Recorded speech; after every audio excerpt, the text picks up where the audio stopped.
Кім бар үйде? Адам бар ма мына үйде? Кім есік ұрып жатыр ма біреу? Демалыста кімге болады таң атпай? Үйде адам жоқ та. Кім бар үйде? Ау, Ой, айналайын, Нұрбекжан, қалай амансыңдар ма? аман, қалайсыздар? Кім бар үйде? Үйде ешкім жоқ. Мейлі ғой енді. Кіріңіз. Иә, кірем. Мына кісі кім еді? Еще мен танып тұр. Нұрбек, қалай? Жұмыстарың бәрі жақсы ма?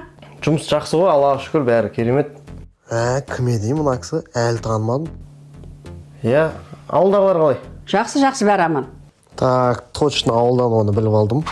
Атын біліп алу үшін Каспин сұрап алу керек. Мен шай қоймаймын да, дұрыс ше? Мен сізге Каспиніңіз ақша жібере салайын одан. Каспиніңіз айтыңызшы.